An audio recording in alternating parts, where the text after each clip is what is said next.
Radio Service presents the Fibber McGee and Molly Show, a special rebroadcast for all you men and women in the armed forces of the United Nations, with music by the King's Men and Billy Mills and the orchestra.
The dangerous age in a man is when he wants to start fixing things around the house.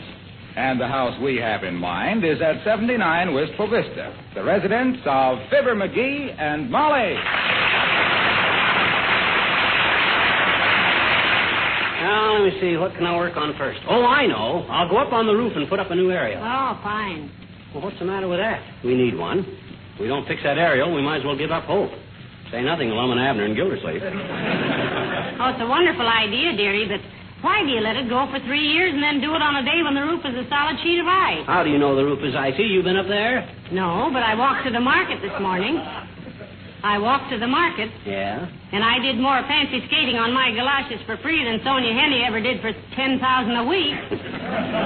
Well, shucks, if I can't work on the air. Oh, I know. I'll fix that loose board on the back step. I fixed that 2 weeks ago, McGee. You did? I had to before Beulah caught pneumonia. Well, how can anybody catch pneumonia from a wobbly step? By doing a nosedive into a basket of wet laundry once a week.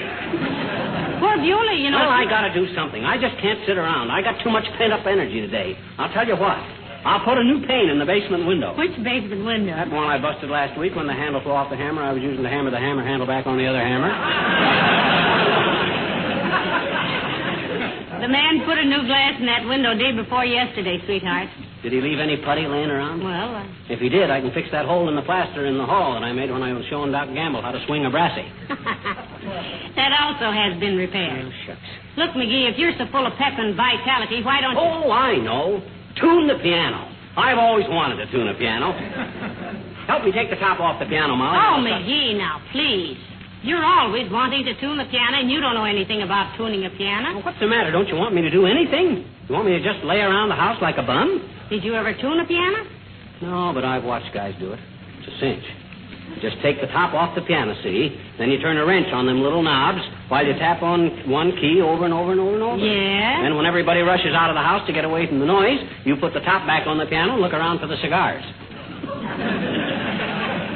Listen, you better stick to the mandolin, dearie. You couldn't stay on pitch shinnying up a pine tree.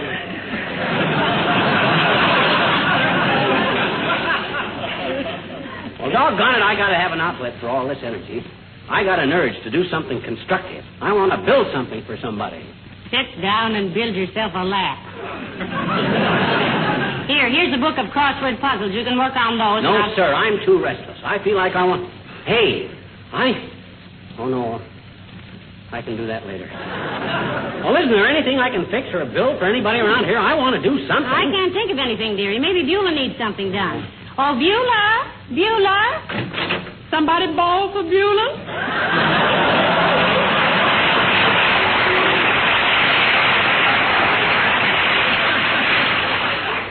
Yeah, Beulah, you got anything needs fixing? Yes, I sure have. Mm-hmm. My crystal needs a new wristwatch.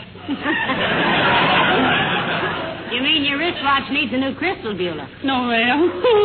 I dropped it in the snow this morning, ma'am, and all I could find of it was the crystal. My gosh, that's too bad, Beulah. Was it valuable? No, sir, not awful valuable anyway. It had a prescription engraved on the back of it to say, presented to Wilbur T. Undertrig for 25 years faithful service in the employ of the Wistful Vista Service Line. Wilbur probably had to hock it to pay the rental on the tuxedo we wore at the banquet where they presented the watch to him, huh? Where'd you get it, Beulah? From Mr. Wilbur T. Undertrig, sir. Didn't he like it, Beulah? No, ma'am. He said, Beulah, he said, you keep this here tick-tock to remind you never to work for no public utility 25 years. He said when you get to that age, they're liable to close up the works and lay off their hands. Oh.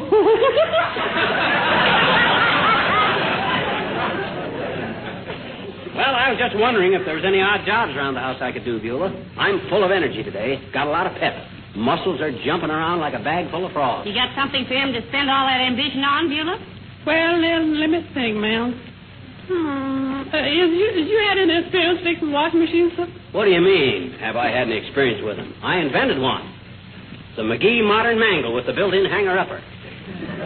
With the built-in what? Hanger-upper. I designed a washer that washed clothes, wrung them out, and strung them on a line. Had a gadget that fed a clothesline into one side of it, then it'd pin the clothes on the line and feed it out the other side through the window and out into the backyard. Well, for goodness sake, Mr. McGee. Sure. That sure sounds like a wonderful idea. Thing like that, it sure make a monkey out of Monday. Whatever became of this brainchild, McGee? I'm still working on it. Designing a time clock attachment that'll bring the clothes back in after 8 hours and iron them. You going to sew buttons back on, too, sir? Well, Natch. What's the matter with the washing machine, Beulah? Bad manners mostly, ma'am. Bad manners? Yes, ma'am. Every time you take the top off to look in, it slap you with a wet shirt.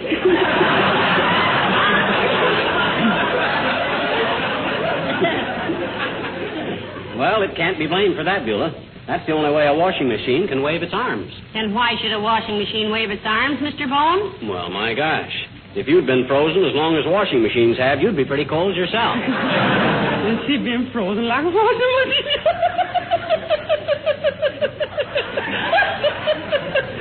Love that man, and I'll fix it myself.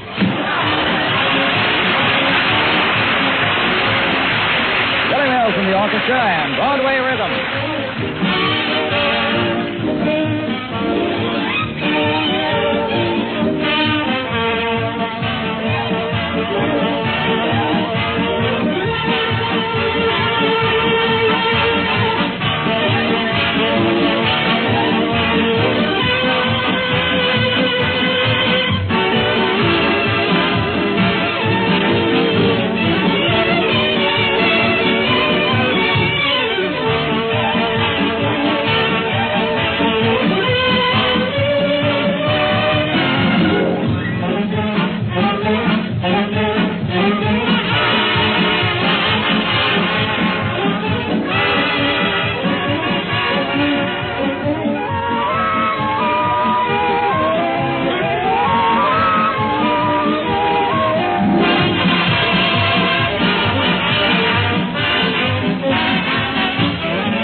Bookcase in the...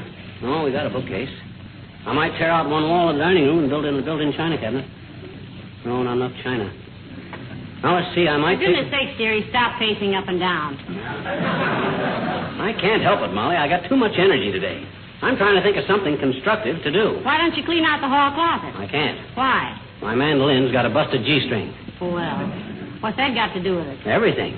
Whenever I clean out that hall closet, I come across my mandolin. Yeah? Naturally, I sit down in a few minutes and tear off a few selections. Yeah? Like Pretty Red Wing and Rachmaninoff's Prelude. Sounds awful with no G-string. Did you ever hear Rachmaninoff's Prelude without a... Oh, I'm afraid that's not a proper question. Yeah. I'm afraid you're right. Look, why don't you go shovel the snow off the... Oh, hello, Alice. Hello, Mrs. McGee. Hello, Mr. McGee. Oh, hi, Alice. Hey, you got any odd jobs of work you need done, kid? Something requiring superhuman energy, a keen intelligence, and a mass of muscle? Such as sharpening a pencil, Alice, or winding a clock? Well, I can't think of a thing, Mr. McGee, unless you want to put a hook on the inside of my bathroom door to hang a bathrobe on. Why, McGee, you promised to do that a year ago. I never noticed that he hadn't done it, Alice. Completely slipped my mind, girls, completely. Where do you hang your bathrobe now, Alice? On the doorknob, but it drags on the floor that way. Oh, my gosh, I can fix that easy enough. Bring me your bathrobe and a pair of scissors. See, the doorknob's about 36 inches from the floor. I'll cut 37 inches off your robe, and it'll hang an inch clear. I don't know why you women can't think of these things. It just takes a little imagination. Look, dearie, huh? Wouldn't it be simpler just to lower the bathroom floor about 3 feet? Oh, no, Mrs. McGee. If the floor was lowered 3 feet, the cord of the ceiling light would be too high to reach. Yes, that's true, Alice. Of course, you could carry a flashlight, but it's awful hard to get batteries. Oh, gee, I'm sorry to be so much trouble, Mr. McGee. Oh, not at all, Alice, not at all. Happy to do anything to make you comfortable here. How's that north window of yours since I fixed it? Have any more trouble getting it open? Oh, not a bit, Mr. McGee. That's nice. But now I can't get it closed. Huh? Oh. Maybe I'd better put that hook on the bathroom door myself. Listen, I'll do it, Alice. Don't you worry about it. Well, anyway, that isn't the kind of a trivial little job I'm looking for right now. I want to do something big, constructive, something that will last. Well, why don't you bake a cake, Mr. McGee? The other one you made lasted for weeks. Oh. He wants to do something muscular, Alice. Oh, I have just the thing. Are you strong in the shoulders and arms, Mr. McGee? Why, Alice? What have you got that calls for simple brute force? Pure peasant strength. My fountain pen. I can't get the cap off. I'll run up and get it.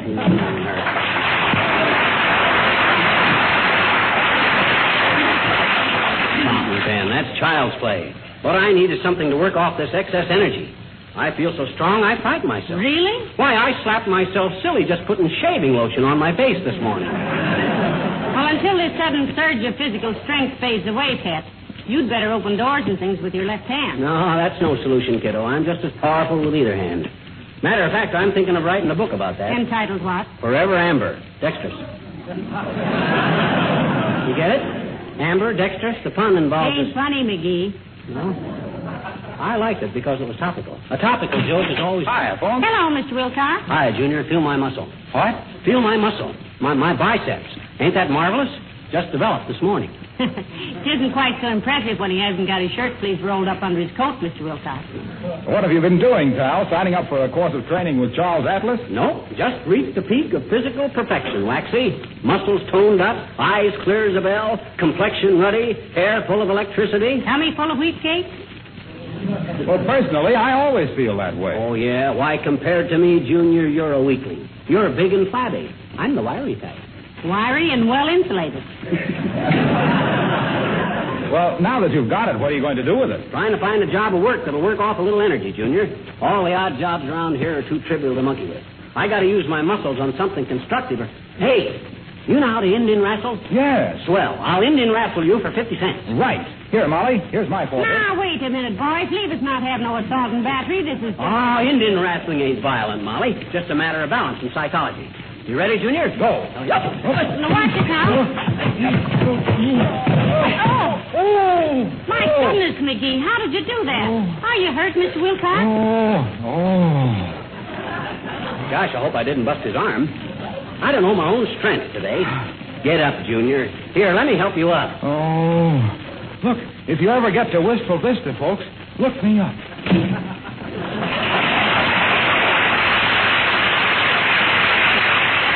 Well, for goodness sakes, did you throw him down that hard, McGee? Nah, he was faking.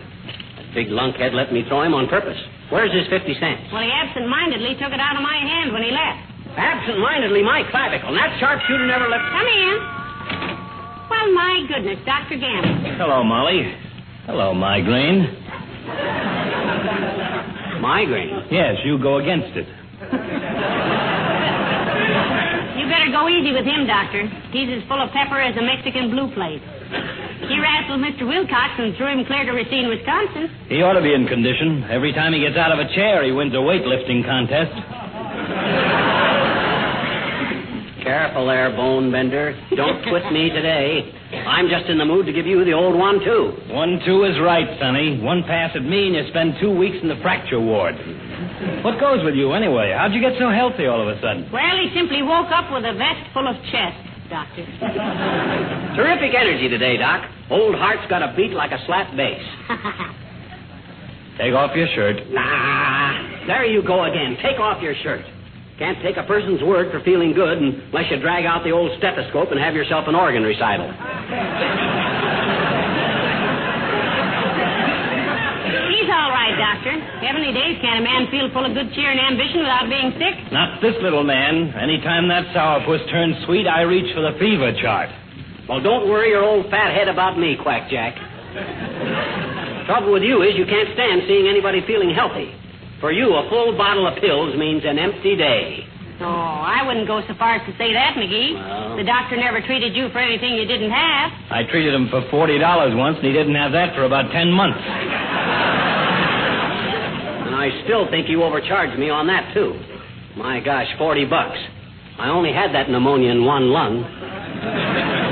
And what a wonderful patient you were, too. The whole staff at the hospital hated to see you leave when you did. Did they really, Doctor? Yes, they wanted to toss him out on his gluteus maximus 10 days sooner.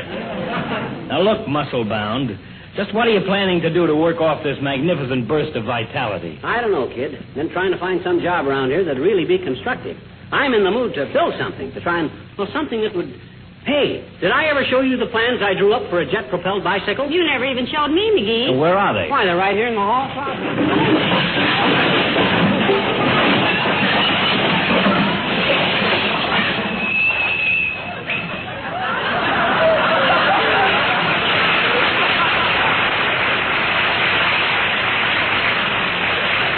Well, there's the job you've been looking for, Lemonhead. Yeah. Gotta straighten out that closet one of these days.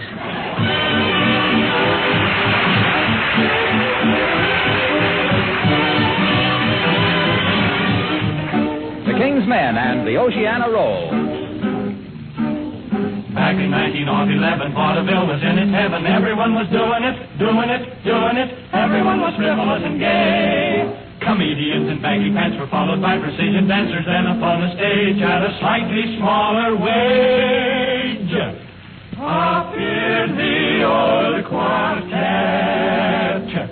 and in a style you can't forget, they open up and sing this way.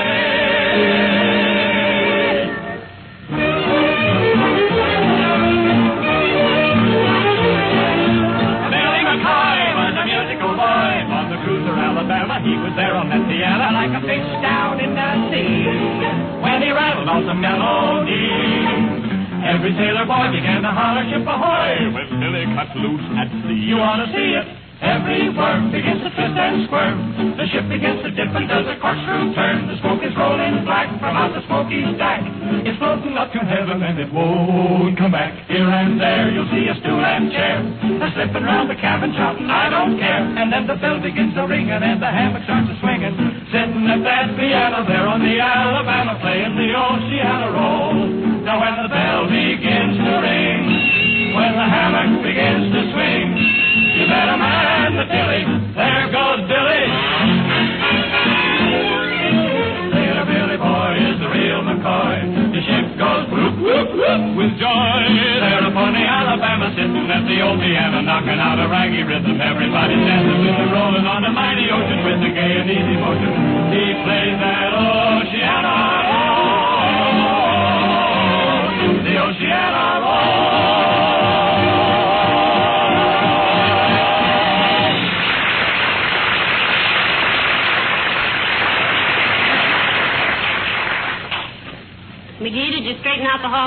huh? No, I just kicked the stuff back in. I didn't want to waste all this energy on a simple job like that. Well, while you dream up something constructive to batter your biceps against, I'll go upstairs and do some mending. Okay. If you hear me scream, just ignore it. There's a hole in my thimble. There goes a good kid. There isn't another wife in the world that'd put up with me, even if it was legal. The way she goes along with my little moods is one of the most... Come in. Hi, mister. Oh, hello there, Teeny. To what do we owe the pleasure of this visit to our humble abode? What's an abode, mister? An abode is a house, sis. We call it that because it's abode half paid for. That's a joke. It was a pun, I bet you. A pun? So what? You one of them highbrows that sneers at a pun because you didn't think of it yourself? No, but my daddy says a pun is the lowest form of humor. Oh, he does, does he? Well, he's probably one of them guys that thinks a hot foot is a priceless bit of wit. But you didn't answer my question, sis. Why aren't you in school? Oh, school's closed on account of an epidermis of measles, I bet you. Not epidermis, sis. Epidemic. Epidermis is skin. Where do you think you get the measles, mister? Touche. I says touche, sis. That's a Spanish word meaning you got me, Val. Well, why aren't you out playing? It's a wonderful day. Well, gee, mister, I couldn't find any of the kids, and the playground stuff is all put away for the winter, and I guess I didn't want to go see anybody in particular, so I came to see you. Well, that's a very... Hey! You say the playground stuff is all put away for the winter? You like to play on trapezes and swingses and turning poles and stuff? Gee, I love it, mister, but in the winter you can't... Sis, I think you were sent here by Providence. I was not. I bet you it was my own idea. I mean, you're the answer I've been looking for. You got a big basement? No, but my daddy says when I get to be middle-aged, I'll have... No.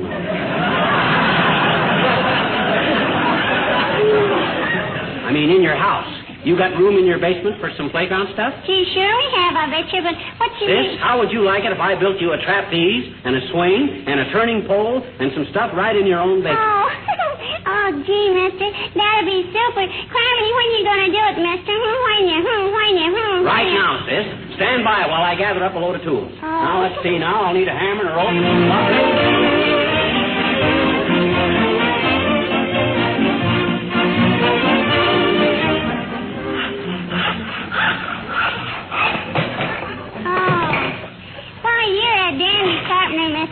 Is that a ripsaw? No, Teeny, this is a crosscut saw. What made you think it was a ripsaw? On account of you ripped your pants in 4 places, You can't do this stuff without a few mishaps, sis. Now, let's see. Better put this brace right here. Phew. Now, one more brace on this swing and it'll be all finished, sis. Yeah? And better 3 hours work I never did in my life. You were just wonderful to do it, mister. I take back everything my daddy ever said about you. Believe me, these things are built in here to stay. You couldn't drag them out of here with a bulldozer. Now, let's see. Hey, mister. Look what I can do. Huh? Look, I can hang by my knees. That's very good, sis. I had a distant relative once that learned to hang by his neck. For fun, mister? No, for stealing a horse.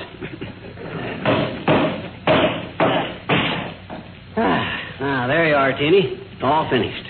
You now got a set of athletic equipment that ought to last you till you're 82. Oh, gee, thanks ever so much, mister. Why are you so nice to me, Oh, I don't know. I guess it's because you kind of remind me of my wife. Oh?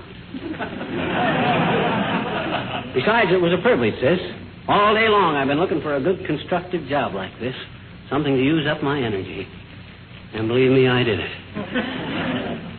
I've used up my energy for the next 7 weeks. Boy, am I tired. Whew. Your shirt is wringing wet, mister. Yeah, I know. Really worked up a sweat, didn't I? Oh, you mustn't say that, mister. That isn't nice. Huh? My teacher says horses sweat, men perspire, and women glow. Oh. Now, you tell your teacher that when a man works like a horse, he can sweat if he wants to. Help me gather up these tools, will you? Sure.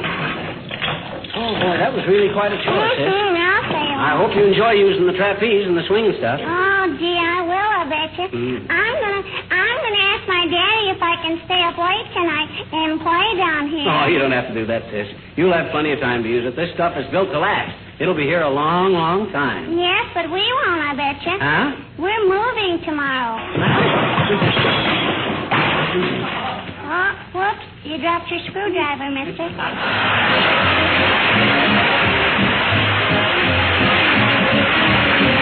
The King's Men sing Don't Fence Me In. Wildcat Kelly, looking mighty pale, was standing by the sheriff's side. When that sheriff said, I'm sending you to jail, Wildcat raised his head and cried. Oh, give me land, lots of land, under starry skies above. Don't fence me in. Let me ride through the wide open country that I love. Oh, no, no, no, don't fence me in. Let me be by myself in the evening breeze. Listen to the murmur of the cottonwood trees. Send me off forever, but I ask you, please, don't fence me in. Just turn me loose. Let me straddle my old saddle underneath the western sky. On my cayuse, let me wander over yonder till I see the mountains rise. I wanna ride to the ridge where the west commences, gaze at the moon till I lose my senses. Can't look at hobbles and I can't stand fences, so don't fence me in. Just give me land, lots of land under starry skies above. Never, never, never fence me in. Let me ride through the wide open country that I love. Never, never, never fence me in. I want to go loose. Let me saddle my old saddle underneath the western sky. Put me on the top of my cayuse. Let me wander over yonder till I see the mountains rise. I want to ride to the ridge where the west commences. Gaze up at the moon until I lose all my senses. Take off the bracelets, I can't stand fences. Don't ever do it, no, don't fence me.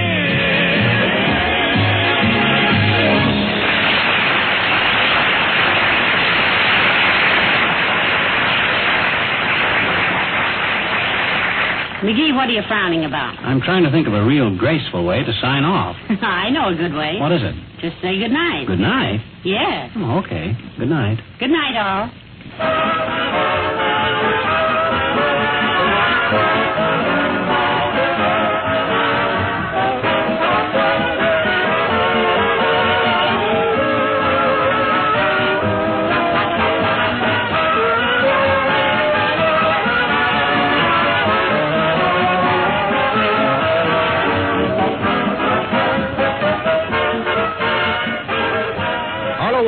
Speaking, this rebroadcast of the Fibber McGee and Molly Show is a presentation of the Armed Forces Radio Service.